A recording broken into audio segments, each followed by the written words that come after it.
Today we will discuss about why KTM is too much overheating and what is the solution of overheating.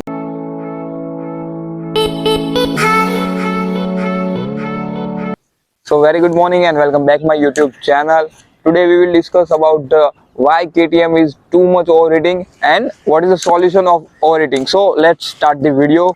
Many people tell me that why you purchase KTM. KTM is a chapri bike and KTM have a more maintenance, so don't purchase KTM. But I purchased this just because of more power and more pickup and more braking performance. So लोग मेरे को बोलते हैं कि KTM सबसे ज्यादा over heating होती है, तो मैं सबको पहले बता दूं ये ओवर हीटिंग नहीं होती है, ये नॉर्मल हीटिंग है.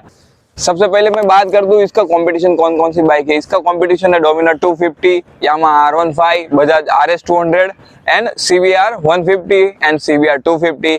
लेकिन इसका हाई कंप्रेशन रेशियो होता है just because of A BHP ज्यादा प्रोड्यूस करता है, इसीलिए इसका हाई कंप्रेशन रेशियो होता है, इसलिए ज्यादा गर्म होती है, ओवर हीटिंग नहीं होती.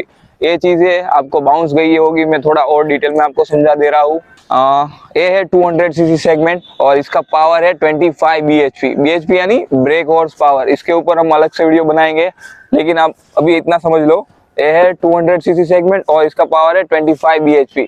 अब डोमिनर की बात करी जाए तो डोमिनर है 250cc एंड उसका पावर है 24 BH, मतलब इससे 50cc ज्यादा है और पावर इससे कम दे रहा है, तो वो नॉर्मल सी बात है, वो ज्यादा हीटिंग नहीं होगी. लेकिन इसका हाई कंप्रेशन रेशियो होता है, इसीलिए सबसे ज्यादा हीटिंग होती है. ये तो सिर्फ 200cc सेगमेंट में हो गया. 390cc सेगमेंट में बात करूं तो 390cc सेगमेंट में इसका कोई कंपटीशन ही नहीं है, just because of 390cc have produce 43 BHP power. 43 BHP बहुत ही ज्यादा हो गया मेरे हिसाब से. सो वो तो बहुत ज्यादा हीट होगी, नॉर्मल हीटिंग होगी, ओवर हीटिंग नहीं होगी. क्यों? क्योंकि इसका हाई कंप्रेशन रेशियो होता है, इसीलिए दैट्स इट. और ये है डुअल ओवरहेड कैम शाफ्ट. तो जितनी भी KTM आती है वो है डुअल ओवरहेड कैम शाफ्ट. और अदर कंपटीशन की बात करी जाओ तो मैं वो आती है सिंगल ओवरहेड कैम शाफ्ट. मतलब ये भी आपको समझ में नहीं आया होगा तो मैं बता दूं, सिंगल ओवरहेड कैम शाफ्ट में क्या होता है. जैसे आपका फ्यूल इनलेट होता है, सो वो एक वाल्व के थ्रू होता है, बट इसमें फ्यूल इनलेट जब आपका होगा वो 2 वाल्व के थ्रू होगा.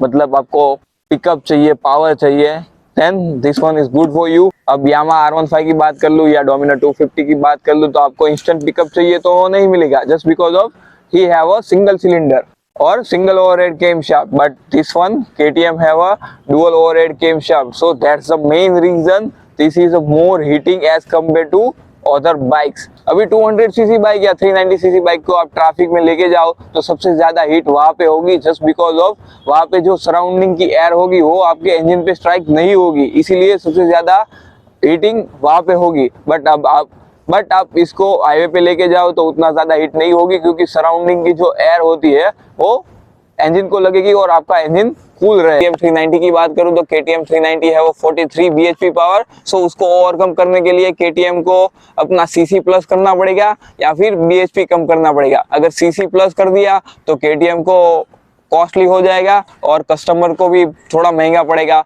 और BHP रिड्यूस कर दिया तो उसका मार्केट में कोई परचेस नहीं करेगा. KTM RC 390 लोग परचेस करते हैं क्योंकि उसका पावर 43 BHP है, इसीलिए. बस अभी इसका सॉल्यूशन की बात करूं तो मेरे पास सिर्फ एक ही सॉल्यूशन है. आप हाई क्वालिटी कूलेंट यूज करो तो आपकी गाड़ी कम से कम हीट होगी और आपको more power and more pickup मिलेगा. सो आज के वीडियो में इतना ही, मिलते हैं अगले वीडियो में, तब तक के लिए see you soon. If you think I need any suggestion then आप कमेंट सेक्शन में बता सकते हो.